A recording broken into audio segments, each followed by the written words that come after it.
اعوذ باللہ من الشیطان اللعین الرجیم بسم اللہ الرحمن الرحیم یا ایہا الذین آمنوا کتب علیکم الصیام کما کتب علی الذین من قبلکم لعلکم تتقون رب اشرح لی صدری ویسر لی امری واحلل عقدۃ من لسانی یفقہوا قولی ان اللہ وملائکتہ یصلون علی النبی یا ایہا الذین آمنوا صلوا علیہ وسلموا تسلیما۔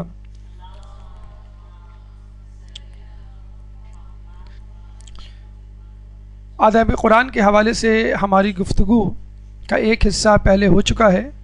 آج انشاءاللہ بقیہ آداب قرآن آپ کے سامنے پیش کیے جائیں گے، اور اس حوالے سے آپ کو یاد ہوگا کہ ہم نے جو گفتگو اس سے پہلے کی ہے اس میں یہ آپ کے سامنے آداب رکھے گئے کہ قرآن کو تلاوت کرنے سے پہلے اور اس کے دوران انسان کے اندر جو شرائط، جو خوبیاں، جو وصف پیدا ہونی چاہیے، اس میں پہلا وصف یا شرط جو ہے وہ طہارت ہے، یعنی غسل اور وضو۔ اس کے بعد خلوص، یعنی پورے خلوص کے ساتھ قرآن کی تلاوت کی جائے۔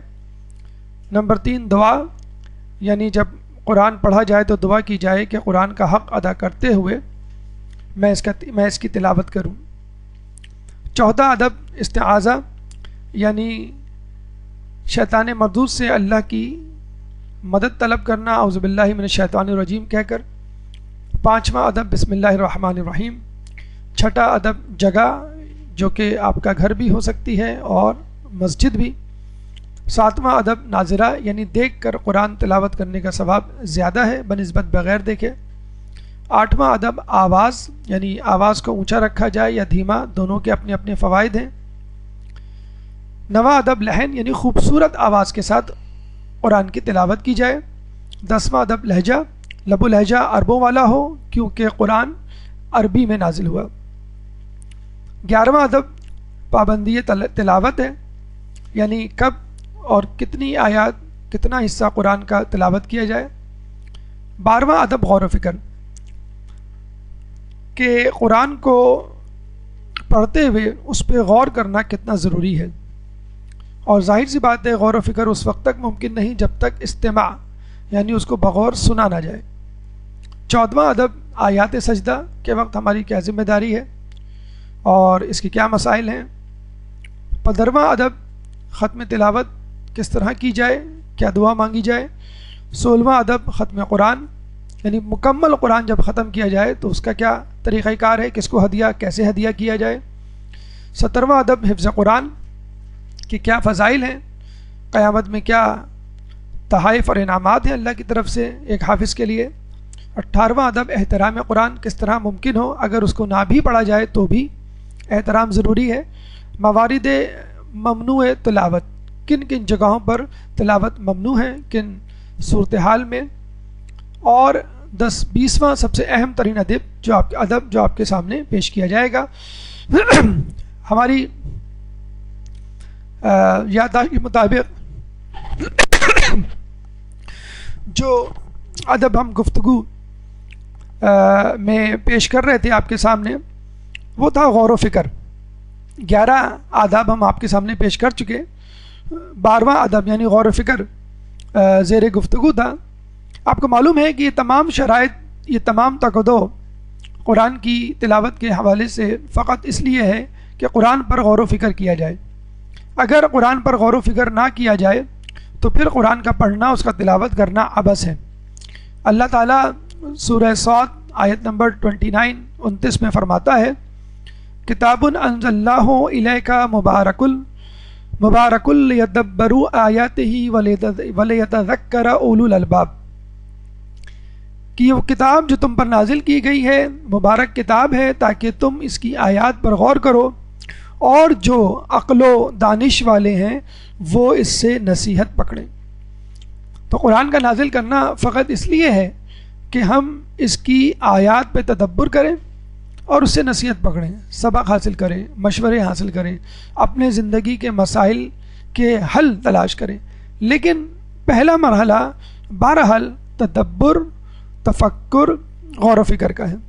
قرآن کی آیات پر غور و فکر کیے بغیر آپ قرآن کی آیات سے، قرآن کے واقعات سے کوئی نصیحت حاصل نہیں کر سکتے۔ ایک اور جگہ سورہ محمد آیت نمبر 24 میں اللہ فرماتا ہے افلا یتدبرون القرآن ام علی قلوب اقفالها، بھلا یہ لوگ قرآن پر غور نہیں کرتے یا ان کے دلوں پر قفل پڑے ہوئے ہیں۔ یعنی جو لوگ قرآن پر غور نہیں کرتے یہ وہی لوگ ہیں جن کے دل بند ہیں، اور آپ کو معلوم ہے کمرہ وہی بند ہوتا ہے جو کسی کے زیر استعمال نہیں ہوتا، جو کسی فائدے کے لیے نہیں ہوتا اور اس سے کوئی استفادہ حاصل نہیں کر سکتا۔ یا دوسری صورت یہ ہوتی ہے کہ خود اس جگہ، اس کمرے کے اندر کوئی کاٹ کباڑ یا کوئی ایسی چیز رکھی ہو کہ اب مزید گنجائش ہی نہ ہو۔ تو جو لوگ قرآن پہ تدبر نہیں کرتے یا تو وہ عقل سے عاری ہیں، اور اگر وہ زندگی گزار رہے ہیں، زندگی میں دوسری کامیابیاں حاصل کر رہے ہیں، زندگی کے دوسرے کاموں کو سمجھ کے کر رہے ہیں، لیکن جب قرآن کی بات آتی ہے تو وہ بالکل در و دیوار کی طرح جامد و ساکت ہو جاتے ہیں، حیوانوں کی طرح بالکل بے فکرے اور لاپرواہ ہو جاتے ہیں۔ تو اس کا مطلب یہ ہوا کہ ایسے لوگوں کے دل قرآن کی آیات کو سننا نہیں چاہتے، بلکہ وہ کچھ اور سننا چاہتے ہیں، وہ اپنے فائدے کی بات سننا چاہتے ہیں، وہ دنیاوی لالچ کے حوالے سے کوئی فائدہ حاصل کرنا چاہتے ہیں، چنانچہ ان کا دل اور ان کے قلوب جو ہیں وہ قرآن کی طرف مائل نہیں ہوتے، کیونکہ ان کے دلوں میں حب دنیا بھری ہوئی ہے۔ ہمارے چوتھے امام زین العابدین علیہ السلام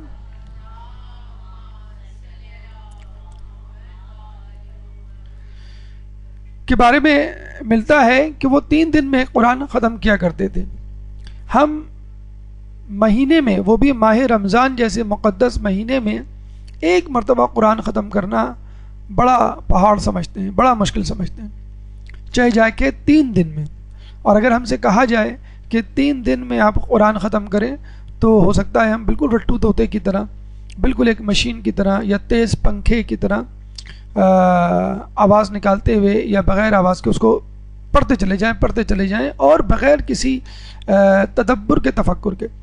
اب یہاں یہ بات پیدا ہوتی ہے کہ امام بہرحال امام تھے، اور امام کبھی بھی کوئی ایسا کام نہیں کرتا کہ جو کہ ناقص ہو، اس میں کوئی نقص ہو۔ جب قرآن خود کہہ رہا ہے کہ مجھے تدبر سے پڑھو، میری آیات پہ غور و فکر کرو، تو یہ کیسے ممکن ہے کہ امام قرآن پڑھے اور اس پہ تدبر نہ کرے؟ اب سوال یہ پیدا ہوتا ہے کہ جب امام 3 دن میں 1 مرتبہ قرآن ختم کر لیا کرتے تھے تو یہ کیسے ممکن ہے کہ وہ تدبر بھی کرتے ہوں؟ امام خود فرماتے ہیں، اور امام نعوذ باللہ جھوٹ نہیں بول سکتا، امام صادق ہوتا ہے پیغمبر کی طرح۔ امام خود فرماتے ہیں کہ میں 3 دن میں قرآن ختم کر لیا کرتا ہوں، اور وہ اس لیے کہ میں ہر آیت پر رک کر غور و فکر، تدبر کرتا ہوں اور اس کی شان نزول اور پس منظر کو دیکھتا ہوں، یعنی اس کی پوری تفسیر کو ذہن میں رکھ کر اس آیت کو سمجھ کے آگے بڑھتے ہیں۔ اچھا، آپ ہو سکتا ہے اس بات سے شاید اتفاق نہ کریں یا اتفاق کریں، پھر بھی وہ بات سمجھ میں نہ آئے۔ وہ یہ کہ یہ کیسے ممکن ہے کہ اتنی جلدی آدمی پڑھ بھی لے اور سمجھ بھی لے، تفکر، تدبر بھی کر لے۔ دیکھیے، آپ نے دیکھا ہوگا مثلا ایک کتاب یا اخبار بچے کو پڑھنے کو دیا جائے تو وہ انگلی رکھ کے اوپر سے لے کے نیچے تک ایک لفظ، ایک لائن پڑھ رہا ہوگا اور پھر اس کو وہ سمجھ رہا ہوگا، جبکہ وہی اخبار، وہی کتاب آپ کے سامنے رکھ دی جائے تو آپ فوراً ایک نظر مار کے سمجھ لیں گے کہ کتاب میں یا اخبار میں کیا خبر چھپی ہے۔ تو اس کا مطلب کیا ہوا؟ ہماری مثال بالکل بچوں کی طرح ہے کہ اگر ہم قرآن پڑھیں گے تو پہلے اس کے زیر زبر دیکھیں گے، اعراب دیکھیں گے، پھر جو ہے تلفظ دیکھیں گے، پھر جو ہے اس کا ترجمہ دیکھیں گے، پھر جو ہے اس کا مفہوم تلاش کریں گے، پھر اس کا شان نزول اور تفسیر کی طرف جائیں گے، وغیرہ وغیرہ۔ جبکہ امام یہ تمام فاصلے لمحے بھر میں طے کر لیتے ہیں۔ منطق میں ہمیں پڑھایا جاتا ہے کہ علم جو ہے وہ 5 حصوں میں حاصل کیا جاتا ہے۔ سب سے پہلے تو وہ مشکل جو آپ کے سامنے ہے، جس کو آپ کو حل کرنا ہے اور اس کی معرفت حاصل کرنی ہے، پھر اس مشکل کی نوع یعنی قسم کیا ہے، پھر تیسرا مرحلہ آپ کی سوچ اس مشکل سے آپ کے ذہن میں موجود معلومات کی طرف آتی ہے اور وہ سفر طے کرتی ہے نامعلوم سے معلوم کی طرف۔ چوتھا مرحلہ آپ کا علم، آپ کی وہ فکر، آپ کی عقل میں موجود معلومات میں وہ معلومات تلاش کرتی ہے جس علم کی وجہ سے آپ اس مسئلے کو حل کریں۔ پانچواں مرحلہ پھر دوبارہ آپ وہ علم بطور اوزار لے کے اس مشکل کی طرف جاتے ہیں اور پھر اس مشکل کو حل کرتے ہیں۔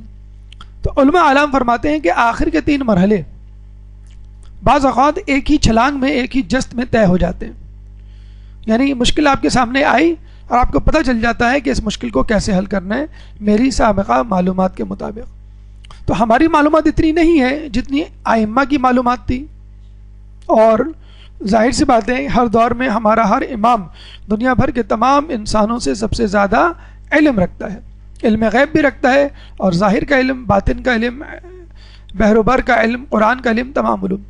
لیکن اس کے باوجود بھی امام یہ ضروری سمجھتے ہیں کہ جب بھی میں کوئی آیت پڑھوں اس پہ تدبر ضرور کروں، حالانکہ ان کو معلوم ہے کہ جو میں پڑھ رہا ہوں اس پہ کیا لکھا ہے، اس میں کیا عبرت، کیا پیغام پوشیدہ ہے۔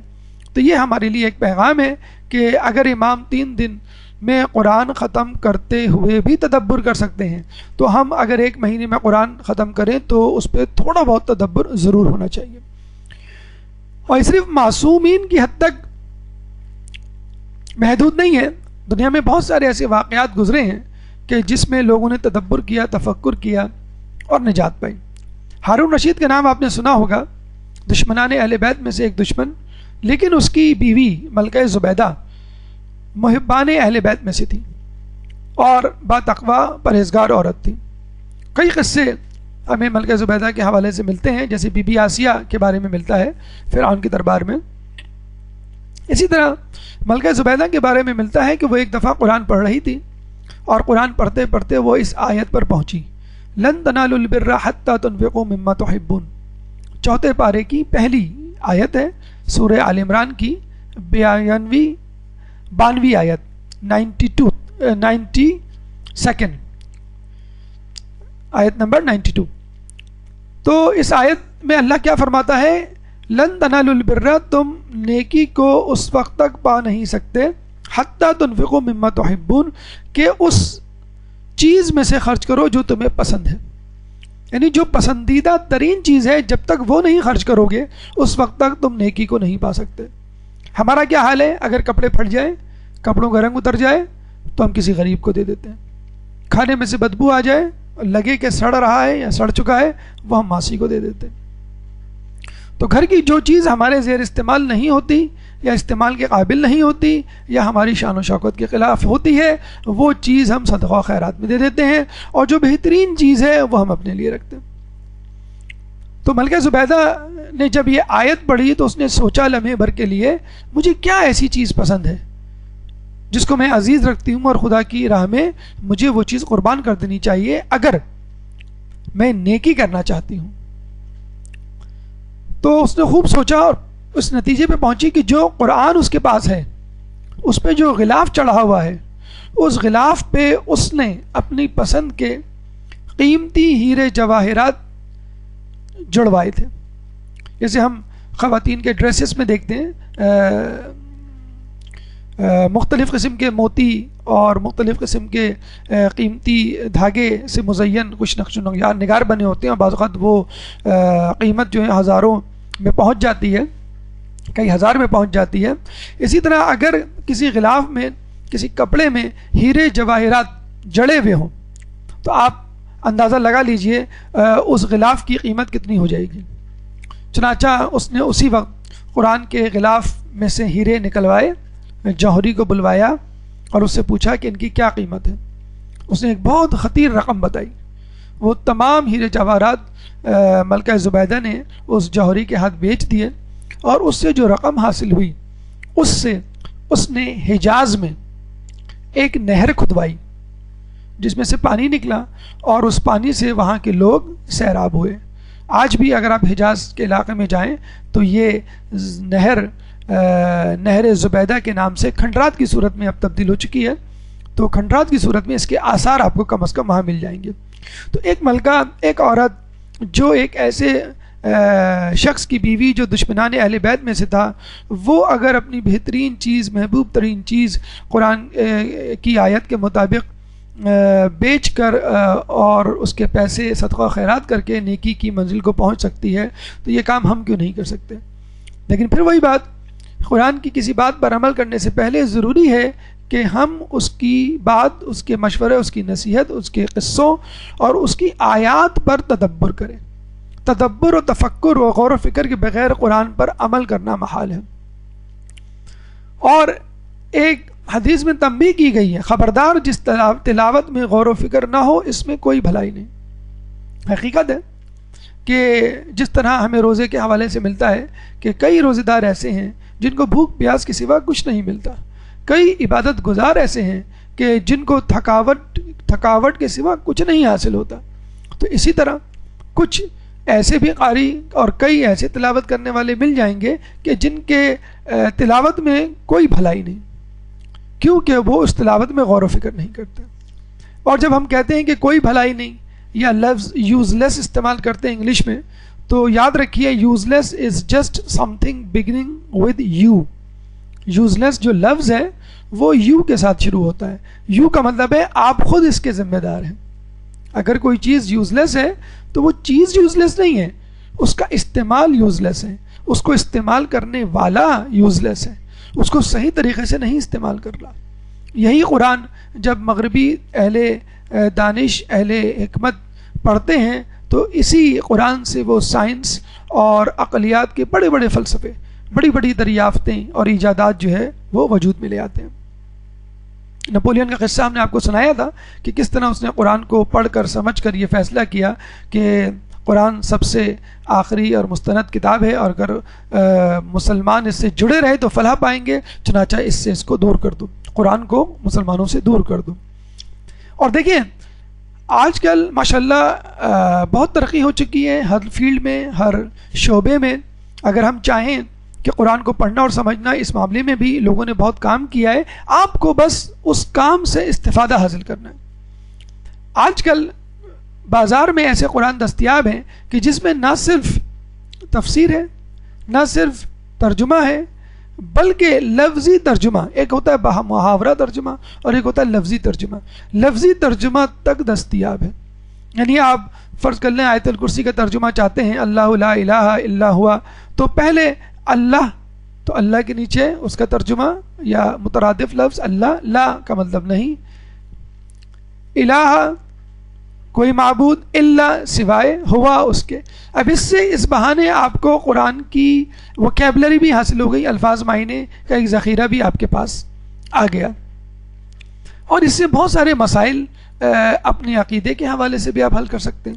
مثلا سورہ مائدہ آیت نمبر 6 میں اللہ تعالیٰ جو وضو کا مسئلہ پیش کرتا ہے، وَامْسَحُوا بِرُؤُوسَكُمْ وَأَرْجُلَكُمْ، وَامْسَحُوا مسح کرو، بِرُؤُوسَكُمْ سر کا، وَأَرْجُلَكُمْ پیر کا، إِلَى الْكَعْبَيْن ٹخنوں تک۔ تو یہاں پہ یہ مسئلہ حل ہو گیا کہ وضو میں پاؤں دھونا چاہیے یا پاؤں پر مسح کرنا چاہیے، کیونکہ آپ لفظی ترجمے کا قرآن اگر خریدیں تو وَامْسَحُوا کے نیچے لفظ لکھا ہوگا مسح۔ جب مسح آ گیا تو مسح کا حکم آپ کے سر کے لیے بھی ہے اور مسح کا حکم آپ کے پیر کے لیے بھی ہے۔ تو کتنی آسانی سے آپ نے اپنے وضو کو عین قرآن کے مطابق ثابت بھی کر دیا۔ تو یہ ایک فائدہ ہے جس میں آپ کو ورڈز میننگ، وکیبلری امپروو کرنے کی، جسے کہتے ہیں کہ عادت ہو جائے گی، اور اس کے بعد قرآن کی جو آیت سورہ آپ کے سامنے تلاوت کی جائے گی اس کے معنی خود بخود آپ کو سمجھ میں آ جائیں گے۔ لیکن تفسیر اور اس کا مفہوم، اس کا مقصد، وہ یقیناً آپ کو احادیث اہل بیت سے رجوع کر کر اخذ کرنا ہے، اپنے طور پہ قیاس نہیں کرنا ہے۔ 13واں ادب قرآن کا استماع۔ ابھی ہم نے بات کی کہ قرآن پہ غور و فکر کرنا چاہیے، لیکن ظاہر سی بات ہے غور و فکر کے لیے ضروری ہے کہ پہلے آپ قرآن کو سنیں۔ اچھا، انگلش میں سننے کے لیے 2 الفاظ استعمال ہوتے ہیں، ایک ہوتا ہے ہیئرنگ اور ایک ہوتا ہے لسننگ۔ ہیئرنگ کیا ہے؟ جیسے یہ جو اے سی چل رہا ہے یا یہ جو فین چل رہا ہے، اس کی آواز آپ سن رہی ہیں۔ اچھا، سن تو آپ درس بھی رہی ہیں اس وقت جو آپ کو دیا جا رہا ہے، لیکن جو درس ہے اس کو آپ بغور سن رہی ہیں، اور جو پنکھے کی آواز ہے وہ بغیر کسی توجہ کے سن رہے ہیں۔ اس پہ آپ کی توجہ نہیں ہے. تو جو لفظ ہیئرنگ انگلش میں استعمال ہوتا ہے وہ استعمال ہوتا ہے ایسی سماعت کے لیے جو بغیر کسی توجہ کے ہو. باہر کوئی سبزی والا آواز لگاتے ہوئے جا رہا ہے, آپ کو اس کی آواز بھی آتی ہے. کوئی رکشہ جا رہا ہے, کوئی اسکوٹر, کوئی گاڑی جا رہی ہے, اس کی بھی آواز آپ کو آ رہی ہوتی ہے. چوڑیوں کی چہچہاہٹ وہ بھی آپ کو سنائی دے رہی ہوتی ہے, لیکن توجہ وہاں نہیں ہوتی. اس کو ہم کہتے ہیں ہیئرنگ. اور لسننگ کیا ہے؟ توجہ سے سننا. تو سماع عربی میں کہتے ہیں سننے کو, اور استماع غور سے سننے کو کہتے ہیں. تو قرآن کو سماع نہیں کرنا ہے, استماع کرنا ہے. ورنہ بعض اوقات ٹی وی پہ قرآن کی تلاوت آ رہی ہوتی ہے, آپ کچن میں مصروف ہوتی ہیں, آپ استری کر رہی ہوتی ہیں, آپ جھاڑو لگا رہی ہوتی ہیں, آپ اپنا کچھ پڑھ رہی ہوتی ہیں. تو تلاوت آپ سن رہی ہیں لیکن بغور نہیں سن رہی ہیں, یعنی آپ سماعت کر رہی ہیں, استماع نہیں کر رہی. چنانچہ قرآن میں لفظ استماع استعمال ہوا ہے نہ کہ سماع. اللہ تعالیٰ قرآن میں فرماتا ہے وَإِذَا قُرِئَ الْقُرْآنُ فَاسْتَمِعُوا, جب تمہارے سامنے قرآن کی تلاوت کی جائے بس استماع کرو, بغور سنو. لَهُ وَأَنصِتُوا لَعَلَّكُمْ تُرْحَمُونَ, اور خاموش ہو جاؤ. لَعَلَّكُمْ تُرْحَمُونَ, تاکہ تم پہ رحم کیا جائے. ابھی ہم نے کہا کہ غور و فکر ضروری ہے, پھر ہم نے کہا غور و فکر سے پہلے استماع ضروری ہے, یعنی غور سے سننا. اور غور سے سننے کے لیے خاموش ہونا ضروری ہے. اور خاموشی کا مطلب فقط بولنا نہیں ہے, خاموشی کا مطلب یہ بھی ہے کہ آپ تمام کاموں سے اپنے آپ کو فارغ کر لیں. ایک چھوٹا سا قصہ اس حوالے سے ملتا ہے کہ ایک دفعہ مدینہ کی زیارت کے لیے ایک قافلہ گیا, وہاں پہ ان کے کسی ساتھی کا انتقال ہو گیا. ایک قاری صاحب کو بلایا گیا کہ آپ قرآن کی تلاوت کریں اور ایصال ثواب کے لیے دعائیں کریں اس شخص کے لیے جو اب مرحوم ہو چکا ہے. تو جو قاری صاحب آئے تھے وہ آ کے خاموش بیٹھ گئے. لوگوں نے ان سے کہا کہ آپ قرآن کیوں نہیں پڑھتے, ہم نے آپ کو قرآن پڑھنے کے لیے بلایا ہے, آپ خاموش کیوں ہیں؟ تو انہوں نے کہا کہ پہلے آپ لوگ خود خاموش ہو جائیں پھر میں قرآن پڑھوں گا. یعنی کچھ لوگ باتیں کر رہے تھے تو لوگ خاموش ہو گئے. لوگوں نے کہا کہ جی پڑھیے, تو انہوں نے کہا کہ نہیں, پہلے آپ اپنی نشستیں باادب کر لیجئے, ادب و احترام کے ساتھ بیٹھیے تاکہ میں قرآن پڑھوں.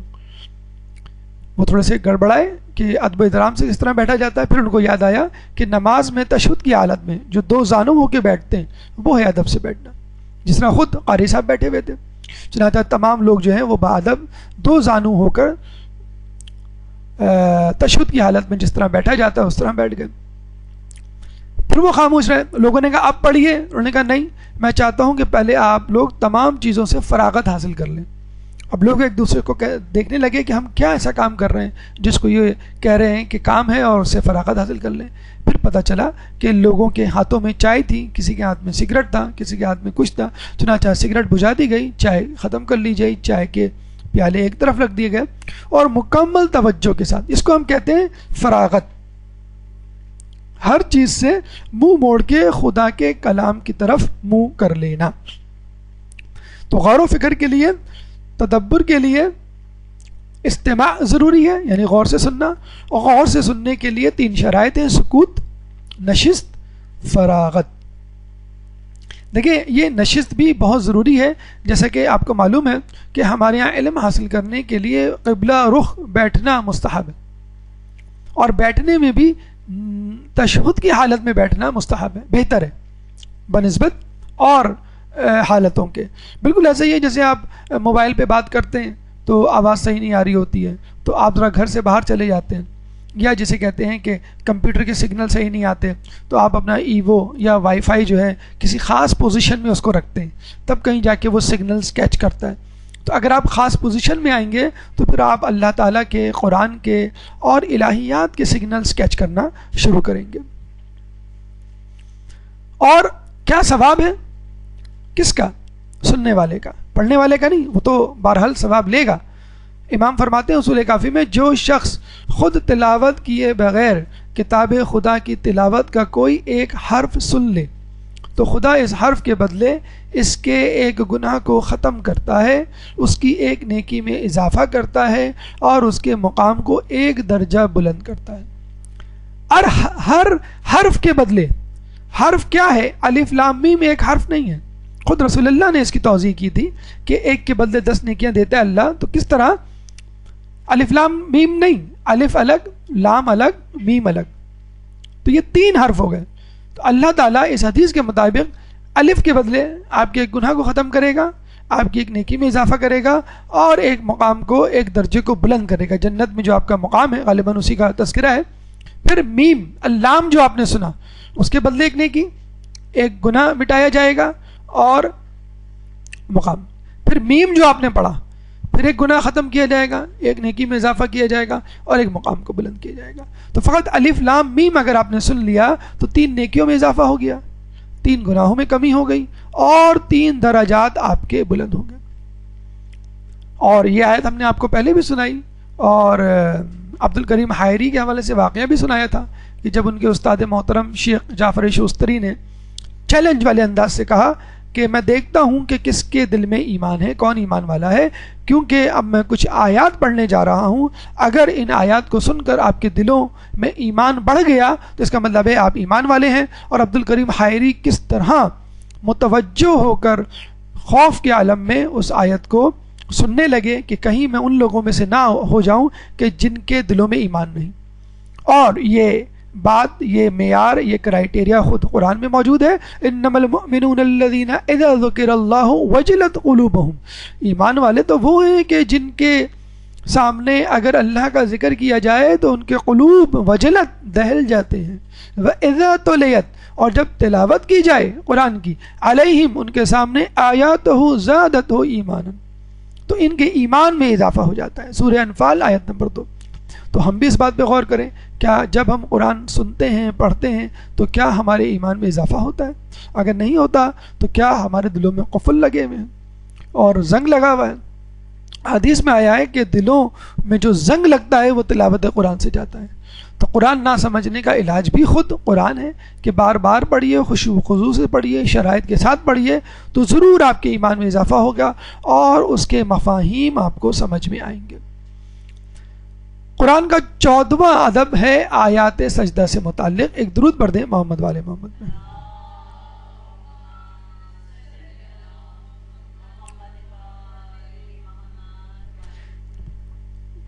آیات سجدہ وہ ہیں کہ جن کو سن کر آپ کے لیے سجدہ کرنا واجب یا ضروری ہو جاتا ہے. ویسے تو آیات سجدہ بہت ہیں جن کو سن کر آپ کو سجدہ کرنا چاہیے، لیکن 4 آیات ایسی ہیں کہ جن کو سن کر آپ کے لیے سجدہ واجب ہو جاتا ہے. سورہ حامیم سجدہ 15ویں آیت، سورۃ فصلت 38ویں آیت، سورہ نجم آخری آیت، اور سورہ علق کی بھی آخری آیت. یہ 4 آیات ایسی ہیں کہ جن کو پڑھ کر انسان کے لیے سجدہ کرنا واجب ہو جاتا ہے. باقی بھی آیات سجدہ ہیں لیکن ان کے لیے سجدہ کرنا مستحب ہے. ضروری اور واجب سجدے کی 4 ہی آیات ہیں. اچھا، کچھ لوگ پتہ نہیں کیوں اس واجب سجدے سے کتراتے ہیں، بچتے ہیں، اور جب کہیں یہ آیت پڑھی جاتی ہے تو آیت پڑھنے سے پہلے اگر آپ کو معلوم ہو جائے کہ آیات سجدہ آنے والی ہے تو فوراً آپ کہتے ہیں کہ بھئی آیت سجدہ نہ پڑھو، یا آہستہ پڑھو، یا اس کو اسکپ کر دو. کیوں کہ آپ کو سجدہ کرنا پڑ جائے گا. یہ بہت اخلاقی طور پہ بہت ہی غلط بات ہے. ایسا نہیں ہونا چاہیے. اگر آپ کسی ایسی حالت میں ہیں، کسی ایسی جگہ ہیں جہاں پہ آپ سجدہ نہیں کر سکتے، تو وہاں پہ اس قسم کی سوچ اگر آپ کے اندر آئے تو وہ ایک الگ بات ہے. لیکن قرآن کی آیت پہ اگر آپ کو سجدہ کرنا پڑ جائے تو سجدہ تو اللہ تو وہ محبوب ہے.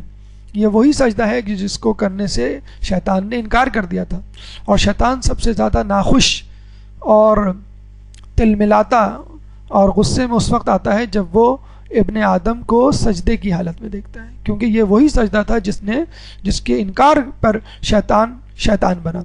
اور یہ تھوڑی سی ہماری مسائل کے معاملے میں کم فہمی ہے، کم علمی ہے، جس کی وجہ سے ہم گھبراتے ہیں. اگر مسائل فقہ اچھی طرح ہمیں سمجھ میں آ جائیں تو یقین کیجئے ہماری زندگی مشکل ہونے کی بجائے آسان ہو جائے. مثلا مسائل سجدہ میں بہت زیادہ لینینسی ہے، رعایت ہے.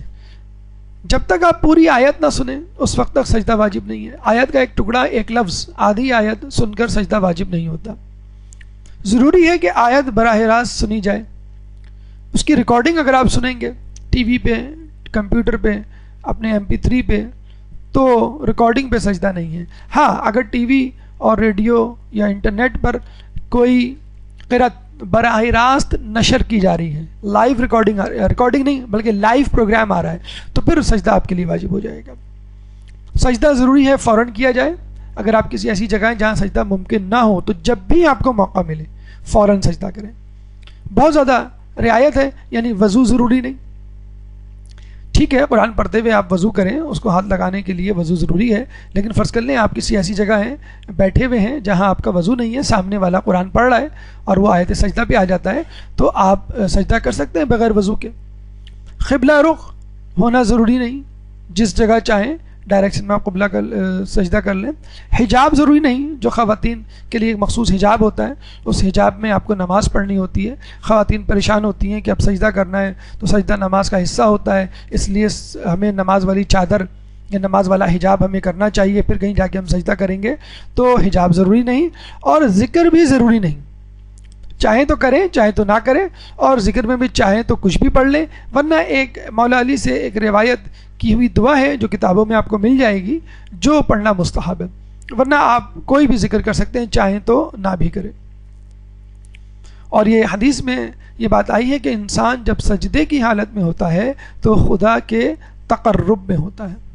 بہترین پوزیشن، بہترین حالت جو اللہ تعالیٰ کو انسان کے حوالے سے پسند ہے وہ ہے سجدے کی حالت. کیونکہ سجدے میں انسان اپنی عقل جو کہ سر میں ہوتی ہے، پیشانی کے پیچھے ہوتی ہے، اور عقل میں بھی وہ حصہ کہ جو کہ تفکر تدبر کی طرف انسان کو گائیڈ کرتا ہے، رہنمائی کرتا ہے، وہ حصہ آپ کس پہ لگا رہے ہوتے ہیں؟ خاک پر، مٹی پہ، جو کہ دنیا کی حقیقی ترین شے ہے. تو افضل ترین شے یعنی عقل جب احقر ترین شے یعنی مٹی سے ملتی ہے، جڑتی ہے، تو یہ حالت انسان کے غرور کو خاک میں ملا دیتی ہے. انسان جسے کہتے ہیں تکبر کی حالت سے نکل جاتا ہے. بس یہی وہ غرور تھا کہ جو شیطان کو عزیز تھا اور اس نے سجدہ کرنے سے انکار کر دیا کہ میں سجدہ نہیں کروں گا. اور جب انسان سجدہ کرتا ہے تو ایک طرف شیطان کو دور بھگاتا ہے، ناراض کرتا ہے، تو دوسری طرف اپنے رحمان کو، خدا کو راضی کرتا ہے. تو اس سجدے سے نہ گھبرائیں. آیت سجدہ سننی پڑھنی پڑے تو اس کو پڑھیں اور سنیں اور سجدہ کریں. رعایتیں آپ کو معلوم ہو گئیں کہ وضو تک ضروری نہیں، قبلے کی ڈائریکشن بھی ضروری نہیں، اور حجاب بھی ضروری. جس حالت میں آپ اس حالت میں سجدہ کر سکتے ہیں. ہماری گفتگو مزید آگے چلتی ہے آداب قرآن کے حوالے سے. ختم تلاوت 15واں ادب قرآن کا. ایک درود پڑھ دیں محمد والے محمد. اللہم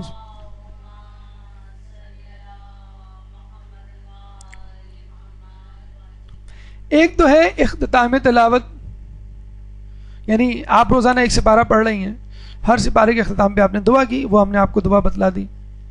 ایک یہ ہے کہ انشاءاللہ آپ میں سے بہت سارے لوگوں کے قرآن جو ہے وہ اختتام کی طرف گامزن ہوں گے.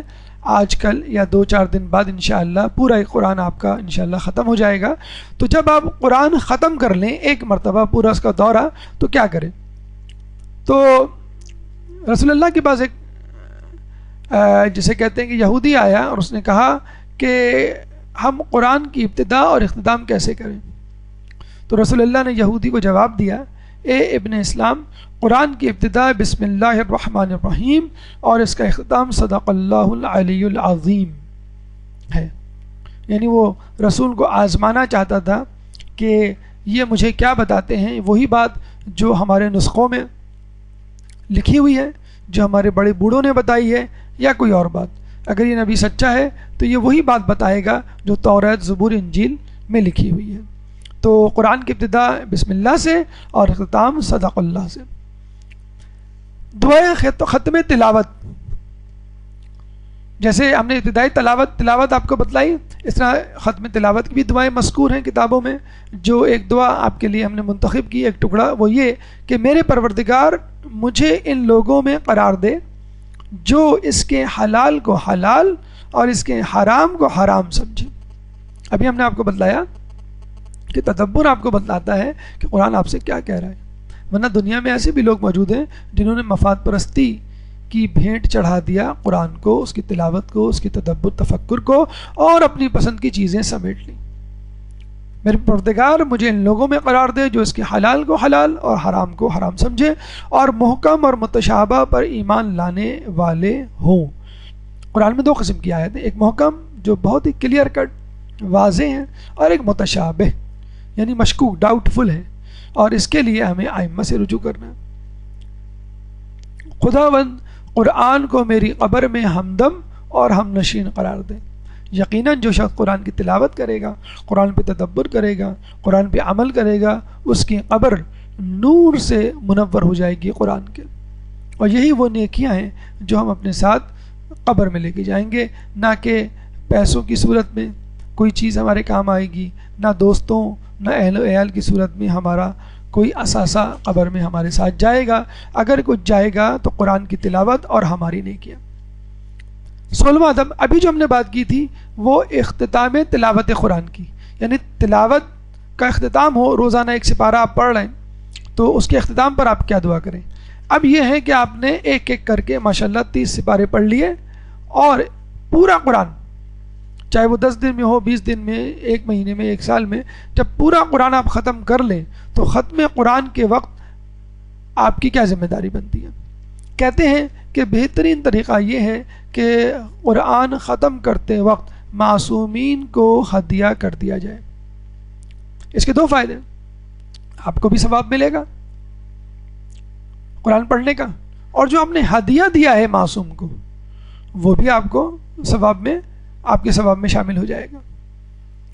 ایک شخص نے کہا کہ امام سے کہ میں جب کئی قرآن ختم کرتا ہوں رمضان میں، ایک رسول اللہ کو بخشتا ہوں، ایک بی بی سیدہ کو، ایک مولا علی کو، ایک امام، اس طرح بتاتا چلا گیا، تو میرے لیے کیا اجر ہے؟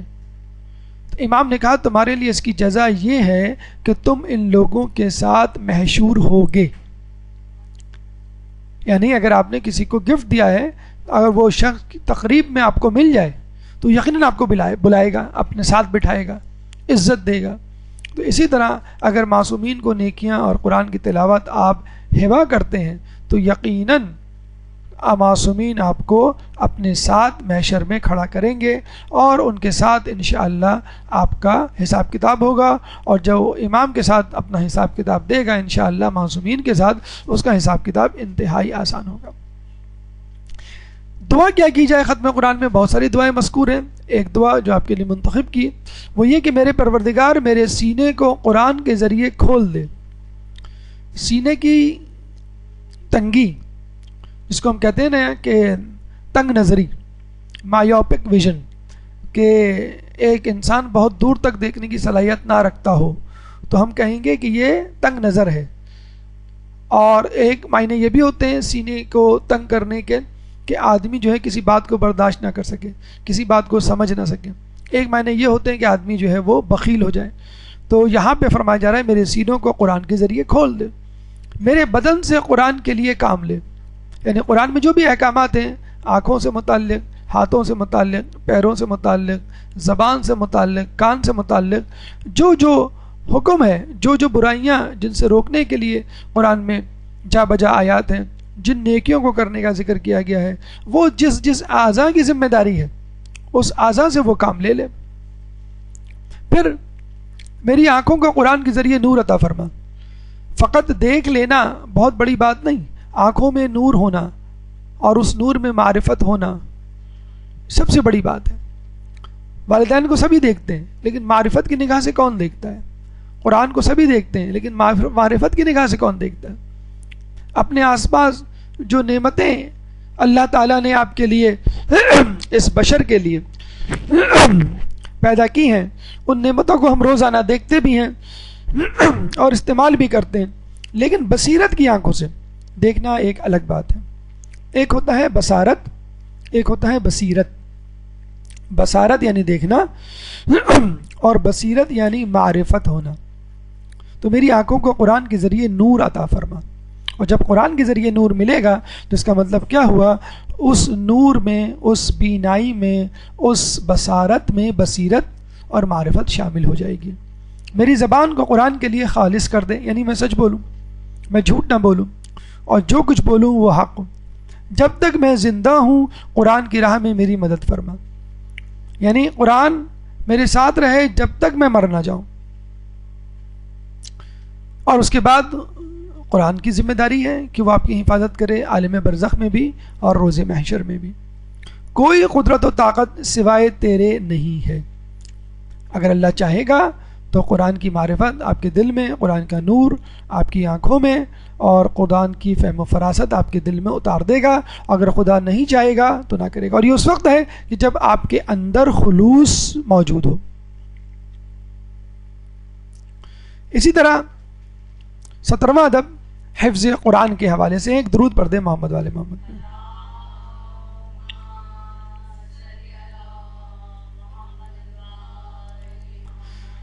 دیکھیے ہمارے یہاں ایک تنقید، ایک اعتراض اٹھایا جاتا ہے کہ مذہب اہل بیت کے ماننے والے اہل تشیع جو ہیں وہ قرآن سے دور ہیں اور حفظ قرآن سے بھی دور ہیں۔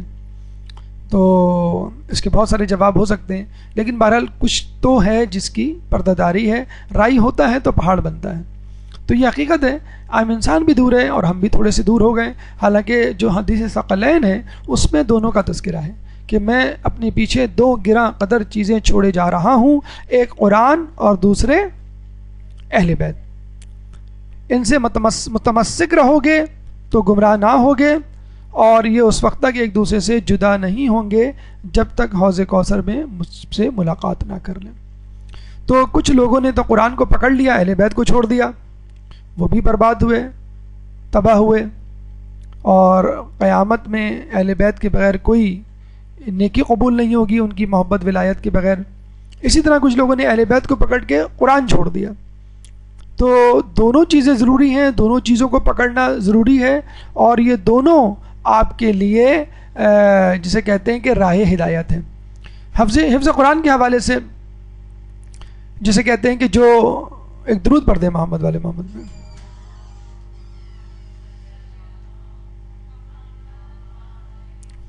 دیکھیے قرآن میں تقریباً 6666 آیات ہیں، اور اسی طرح 6666 4 مرتبہ 6 لکھ لیں۔ کہتے ہیں کہ جو جنت کے درجات ہیں وہ قرآن کی آیات کے برابر ہیں۔ قرآن کی آیات جتنی ہیں اتنے ہی جنت کے درجات بھی ہیں۔ چنانچہ جو شخص قرآن کو حفظ کیے ہوئے ہوگا اور جتنا حفظ کیے ہوئے ہوگا اس حساب سے اس کو درجات دیے جائیں گے۔ کیسے؟ اسے کہا جائے گا اے حافظ تو جنت کے درجات پر چڑھتا جا اور قرآن حفظ کرتا جا۔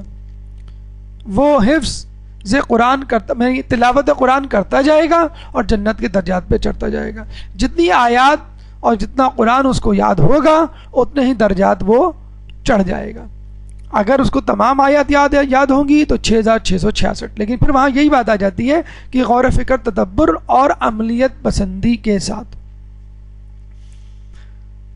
ایک اور حدیث میں آتا ہے کہ خداوند عالم کسی ایسے دل پر عذاب نہیں کرے گا جس نے قرآن کی حفاظت کی ہو۔ ہمیں ملتا ہے نا دعاؤں میں یہ جملہ کہ اللہ تو اس پیشانی کو کیسے جلائے گا کہ جو پیشانی جو ہے تیرے روبرو سجدہ ریز ہوئی، یہ کیسے ممکن ہے؟ تو خداوند عالم کا یہ وعدہ ہے کہ خداوند عالم کسی ایسے دل پر عذاب نہیں کرے گا جس نے قرآن کی حفاظت کی ہو۔ اور قرآن کی حفاظت کیا ہے؟ قرآن کی نصیحتوں، مشوروں، احکامات پر عمل کرنا، یہ ہے قرآن کی حفاظت۔ حفاظت یہ نہیں کہ آپ نے قرآن کو بند کر کے رکھ دیا اور اس کو زندگی بھر نہ کھولا، یا کھولا تو فقط اپنے مفاد کے لیے، جیسے ہمارے یہاں ہوتا ہے بعض اوقات کہ کوئی نیا کام کرنے جاتے ہیں شروع کرنے تو قرآن کے نیچے سے گزرتے ہیں، یا دلہن کو رخصت کیا جاتا ہے تو قرآن کے نیچے سے رخصت کیا جاتا ہے۔ تو قرآن کے ساتھ رخصت کریں، قرآن کو ساتھ لے کر رخصت ہوں، اور قرآن کو اپنے ساتھ ہمیشہ رکھیں، پڑھنے کے لیے، فقط برکت کے لیے نہیں۔ برکت بھی ہوگی لیکن اگر آپ پڑھیں گے آپ کو ہدایت بھی ملے گی۔ کچھ لوگ کہتے ہیں ہمارا حافظہ کمزور ہے، ہم سے یاد نہیں ہو پاتا، بڑی مشکل ہوتی ہے. تو ان کے لیے ایک خوشخبری ہے کہ کم حافظے والے کو دگنا اجر دیا جائے گا. روایتوں میں آیا ہے کہ جو شخص قرآن پڑھنے میں، قرآن کو حفظ کرنے میں مشکل سے کام لیتا ہے، دقت اور زحمت اٹھاتا ہے، اس کو دگنا اجر ملے گا. ایک تو حفظ کرنے کا اور اس زحمت کا کہ جو وہ قرآن کو حفظ کرنے کے لیے اٹھا رہا ہے. محمد حسن طباطبائی کے بارے میں آپ نے سنا ہوگا، اور اپنے زمانے میں یہ بات بہت مشہور ہوئی تھی کہ یہ بچہ ہر بات کا جواب قرآن سے دیتا ہے. فقط 5 سال میں قرآن کا حافظ، پھر 9 سال میں قرآن، نہج البلاغہ، دیگر کتابوں کا حافظ، پھر تقریباً 9 ہی سال میں یا 11 سال میں PhD کی ڈگری انگلینڈ سے اس نے حاصل کی. اور یہ پوری تفصیل آپ نے سنی ہوگی کس طرح سعودی عرب کے حکمرانوں نے اس کو بلایا اور اس سے مختلف سوالات کیے، اور ہر سوال کا جواب اس نے قرآن سے دیا. پھر آخر میں نے کہا کہ کہو تم کیا مانگتے ہو، ہم تمہارے لیے مرسیڈیز گاڑی تک دینے کے لیے تیار ہیں. تو اس نے کیا کہا، قل لا اسألکم علیہ اجرا الا المودۃ فی القربى، کہ کہو میں تم سے سوائے اجر رسالت اس کے کچھ نہیں مانگتا کہ تم میرے قرابت داروں سے محبت کرو. تو بی بی فضہ میں ملتی ہیں جنہوں نے 20 سال تک قرآن کی زبان میں بات کی. اچھا، لوگ یہ کہتے ہیں کہ بی بی فضہ اہل بیت گھرانے کی کنیز تھی. اگر ہم بی بی کے گھرانے میں کنیز ہوتے تو ہم بھی اسی طرح بات کرتے، اس طرح حافظ ہوتے. اسی طرح بچے کو دیکھ کر کہتے ہیں کہ بچوں کا جو ذہن ہوتا ہے وہ بہت تیز ہوتا ہے، شارپ ہوتا ہے، میموری انآکوپائڈ ہوتی ہے، ایمٹی ہوتی ہے، اسپیس زیادہ ہوتی ہے، فری اسپیس، جیسے USB اور کمپیوٹر میں ہم کہتے ہیں موبائل میں فری اسپیس زیادہ، اس لیے وہ ایکوموڈیٹ کر لیتا ہے، برداشت کر لیتا ہے اس کو. لیکن یہاں پر یہ بھی یاد رکھیے کہ اصل چیز خلوص ہے. اگر خلوص ہو تو 55-50 سال میں بھی انسان کاظم کربلائی کی طرح حفظ قرآن کر سکتا ہے. یہ وہ شخص ہے کاظم کربلائی کہ جو ایک کسان تھا، ان پڑھ جاہل تھا، کوئی کتاب، قرآن تو کیا کوئی کتاب نہیں پڑھ سکتا تھا، لیکن اہل بیت کا ماننے والا، ان کا مت والا تھا. ایک دفعہ بہت زیادہ جسے کہتے ہیں کہ وہ پرہیزگار بھی تھا، خمس اور دیگر صدقہ و خیرات میں بہت زیادہ پابندی کا مظاہرہ کرتا تھا. خود تو یہ خمس کا وہ نہیں تھا اہل کہ یہ خود خمس نکالتا ہو، کیونکہ یہ خود کاشتکار تھے اور کسی زمیندار کی زمین پر کاشتکاری کرتے تھے. تو کہتے ہیں ایک دفعہ اس نے جو ہے خمس نہیں دیا تو کاظم کربلائی نے اس کا کھیت چھوڑ دیا کہ میں جا رہا ہوں، میں کام نہیں کر رہا، اور وہ چلے گئے وہاں سے. راستے میں ایک امام زادے کی قبر ملی تو وہاں پہ حاضری دی. تو وہاں دیکھا کہ کچھ 2 افراد کھڑے ہوئے ہیں نورانی چہرے والے جو کہہ رہے ہیں کہ پڑھو. تو کاظم کربلائی نے کہا مجھے پڑھنا نہیں آتا. انہوں نے کہا کہ نہیں، یہ جو دیواروں پہ قرآنی آیت لکھی ہوئی ہیں ان کو پڑھو. اس نے پھر کہا کہ بھئی مجھے تو پڑھنا نہیں آتا کاظم کربلائی نے، اور ضعیف بھی تھے، بوڑھے تھے. تو جو شخص کھڑے ہوئے تھے، جو افراد نورانی چہرے والے، ان میں سے ایک نے کاظم کربلائی کو اپنے سینے سے لگایا اور بھینچا سختی سے، اور پھر چھوڑ دیا. جب وہ چھوڑا تو کاظم کربلائی نیچے گر کے بے ہوش ہو گئے، اور جب ہوش میں آئے تو ان کو پورا قرآن حفظ ہو چکا تھا. اب یہ جہاں جہاں جاتے بڑے مزے سے قرآن کی تلاوت کرتے. لوگ بڑے حیران ہوتے کہ ہم نے تو کبھی تم کو قرآن پڑھتے ہوئے نہیں دیکھا، ہم نے تو کبھی تمہیں کوئی کتاب پڑھتے ہوئے نہیں دیکھا، تم نے کس طرح ایک دم سے قرآن حفظ کر لیا؟ وہ کہتے مجھے نہیں معلوم، لیکن میرے ساتھ یہ واقعہ ہوا اور مجھے قرآن آتا ہے. اچھا، یہ ایک عجیب بات ہے، قرآن حفظ تو تھا لیکن وہ قرآن کو پڑھ بھی لیتے تھے. یعنی ان کے سامنے قرآن کھول کے رکھا جائے تو وہ قرآن پڑھ لیں گے، اگر کوئی اور کتاب کھول کے رکھی جائے تو وہ اس کو نہیں پڑھ پاتے. اچھا، ان کا امتحان اس طرح بھی لیا گیا کہ ایک کتاب میں قرآن کی چند آیات لکھی گئی، اور ان آیات کے درمیان قرآن کی آیت کا ترجمہ اور تشریح بھی لکھ دی گئی، اور اس طرح اس کو مکس اپ کر دیا کہ پتہ نہ چلے کہ قرآن کی آیت کہاں ختم ہوئی ہے اور ترجمہ اور تشریح کہاں شروع ہوئی ہے. تو یہ قرآن کی آیت کو پڑھتے، اور جب وہ قرآن کی آیت ختم ہو جاتی اور جہاں سے ترجمہ تشریح شروع ہوتی وہاں خاموش ہو جاتے. اور جب ان سے کہا جاتا کہ بھئی آپ پڑھیں، جس سطر پہ آپ نے انگلی رکھی ہے اس کو کیوں نہیں پڑھ رہے، آپ نے اس سے پہلے تو پڑھا ہے. کہیں گے مجھے کچھ نظر نہیں آ رہا. تو وہ یہ کہتے تھے کہ قرآن جہاں جہاں لکھا ہوتا ہے وہاں پہ ایک روشنی ہوتی ہے جو میں دیکھ لیتا ہوں اور پڑھ لیتا ہوں، اور اس کے بعد اگر کچھ اور لکھا ہوتا ہے تو وہاں مجھے کچھ نظر نہیں آتا۔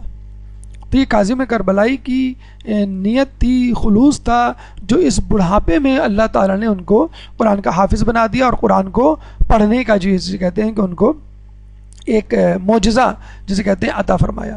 اور ان کا امتحان بہت سارے مجتہدین نے بھی لیا۔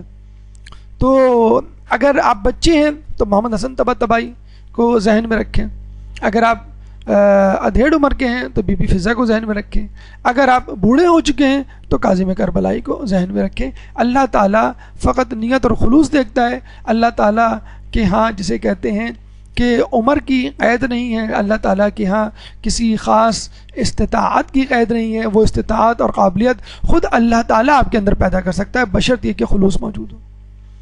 18واں ادب احترام قرآن۔ ایک تو جب آپ قرآن پڑھ رہے ہوتے ہیں تو اس وقت احترام ضروری ہے، اور ایک وہ کہ جب آپ قرآن نہ بھی پڑھیں تو اس کا احترام ضروری ہے۔ یہ دیکھیں ترکی میں ایک شیعہ مسجد کو جب آگ لگائی گئی تو وہاں موجود قرآن کے نسخے بھی جل گئے، تو وہاں کے پارلیمنٹیرین صاحب جو خود بھی شیعہ تھے وہ اس قرآن کو دکھا رہے ہیں کہ جو نظر آتش کے واقعے کے وقت وہاں موجود تھا اور جل گیا۔ تو یہ وہ بے احترامی ہے جو آج کل کے شدت پسند افراد کر رہے ہیں، اور جو یہ سمجھتے ہیں نعوذ باللہ کہ شیعہ قرآن پہ یقین نہیں رکھتے، یا ان کی مسجدوں میں جو قرآن ہوتا ہے وہ نہیں ہوتا کہ جو ہونا چاہیے۔ تو آپ کسی بھی امام بارگاہ کسی بھی مسجد میں جا کر قرآن کو کھول لیں، پڑھ لیں، آپ کو انشاءاللہ وہی قرآن نظر آئے گا جو دوسروں کے آئے۔ کوشش کریں کہ قرآن کو ملفوف اور مجلد بنائیں، جلد والا بنائیں، اچھے سے غلاف میں اس کو رکھیں، بلند جگہ پہ رکھیں۔ اب اس کا مطلب یہ نہیں کہ خوب اچھا سا غلاف چڑھا دیں اور خوب اچھی طرح ٹائٹ پیک کر کے اور بہت اونچی جگہ رکھ دیں جہاں پہ سیڑھی چڑھ کر آپ کو اتارنا پڑے، اور پھر آپ کو سستی کاہلی ہو کہ کون چڑھے کون اتارے۔ تو بہرحال اونچی جگہ ہو اور غلاف میں ملفوف ہو اور مجلد ہو، تاکہ اس کی پرنٹنگ یا اس کے کاغذ پہ کوئی اثر نہ ہو۔ کوشش کریں جب قرآن رکھا ہو تو اس کے اوپر کوئی کتاب نہ ہو، اور جب قرآن پڑھا جائے ایک تو پڑھنے والا خود مؤدب ہو کے بیٹھے، لیکن جو سن رہا ہو وہ بھی مؤدب ہو کے بیٹھے۔ اور جب قرآن پڑھا جائے تو کوشش کریں کہ پڑھنے والا کم از کم قبلہ رخ ہو کے بیٹھے۔ تو یہ بالکل ایسا ہی ہے جیسے آپ کے والدین اگر آپ کے کمرے میں موجود ہو تو آپ باادب ہو کے بیٹھتے ہیں، اس طرح لیٹ کے یا نیم دراز ہو کے اپنی نشست کو برقرار نہیں رکھتے کہ جب آپ کے والدین آپ کے کمرے میں نہیں ہوتے۔ جس طرح ایک بزرگ کا ایک احترام ہوتا ہے، اسی طرح قرآن کا بھی ایک احترام ہونا چاہیے۔ کہتے ہیں کہ 3 چیزیں خدا کے حضور شکایت کریں گی، اس میں سے ایک قرآن ہے جس کی تلاوت نہیں کی جائے اور اس پر گرد و غبار جمی رہے، ایک وہ مسجد جس کے اہل محلہ اس مسجد میں نماز نہ ادا کریں، نماز باجماعت ادا نہ کریں، ایک وہ عالم کہ جس سے اس کے اہل محلہ استفادہ نہ کریں، اور ایک وہ قرآن کہ جو گھر میں موجود ہو اور اس کی تلاوت نہ کی جائے۔ موارد ممنوع تلاوت قرآن، یعنی کون سے موارد ہیں کہ جس میں قرآن کی تلاوت ممنوع ہے؟ مثلا رکوع کی حالت میں قرآن کی تلاوت ممنوع ہے، سجدے کی حالت میں قرآن کی تلاوت ممنوع ہے، رفع حاجت کے وقت قرآن کی تلاوت ممنوع ہے، غسل کے وقت آیت تلاوت ممنوع ہے، اور چند ایام مخصوصہ جس میں تھوڑا سا اختلاف ہے کہ کتنی آیات پڑھی جا سکتی ہیں ان حالتوں میں۔ 20واں اہم ترین ادب جو کہ ہم نے آپ کو پہلے بھی بتلایا تھا کہ اگر آپ کے پاس تمام آداب قرآن موجود ہوں اور پوری شرائط موجود ہوں، لیکن اس کے باوجود بھی آپ قرآن کی ایک آیت، ایک لفظ، ایک حرف سے بھی فائدہ نہیں اٹھا سکتے، وہ اہم ترین ادب کیا ہے؟ سنیے، ایک دفعہ ہمارے چھٹے امام جعفر صادق علیہ السلام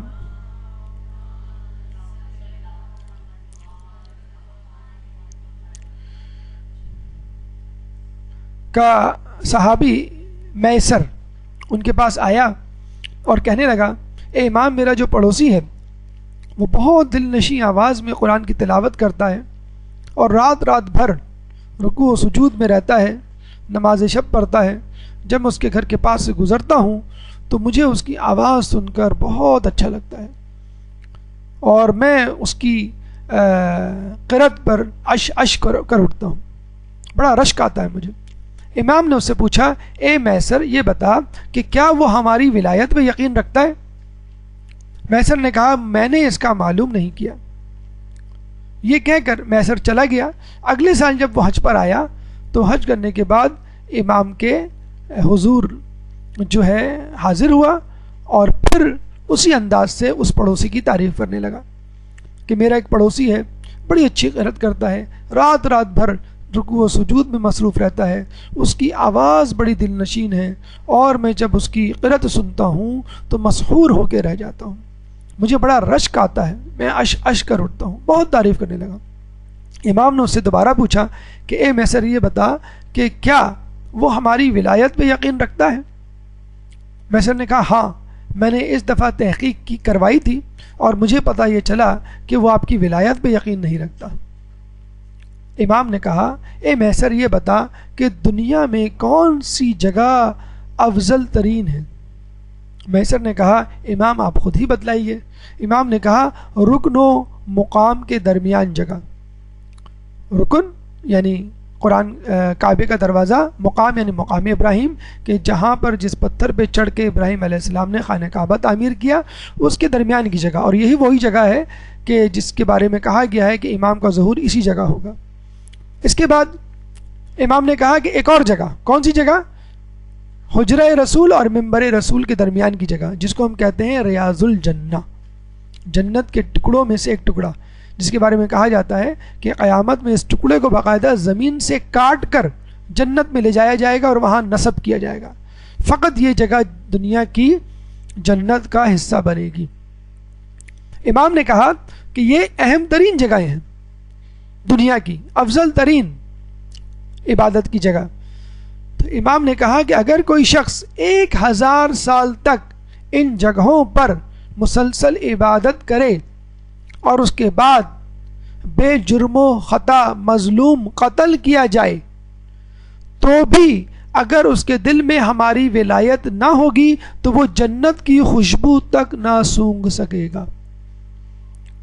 انسان کی تلاوت کتنی اچھی کیوں نہ ہو، کتنی خوبصورت آواز ہو، کتنی شیریں دل نشیں قرأت ہو، اگر اس کے دل میں، امام فرماتے ہیں، اگر اس کے دل میں ہماری ولایت نہیں ہے تو وہ قیامت میں جنت کی خوشبو بھی نہیں سونگھ سکے گا۔ اور آپ کو معلوم ہے کہ جنت کی خوشبو کتنی دور سے آتی ہے؟ ہم یہ کہتے ہیں نا کہ بھی ہمیں حیدرآباد جانا ہے، تو کتنی دور ہے حیدرآباد؟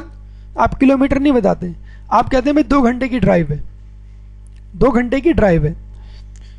امریکہ کتنی دور ہے؟ تو ہم کہتے ہیں بھائی 14 گھنٹے کی فلائٹ ہے، ایروپلین میں بیٹھے 14 گھنٹے پہنچ جائیں گے۔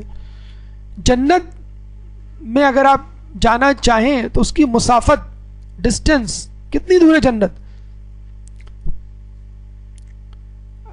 تقریباً 1000 سال، جو ہمیں یاد پڑتا ہے 1000 یا 500 سال، جسے کہتے ہیں کہ اس کی مسافت ہے۔ تو اتنی دور سے جنت کی خوشبو آ سکتی ہے، تو وہ شخص جنت سے اتنی دور ہوگا اگر اس کے دل میں ولایت علی نہ ہو۔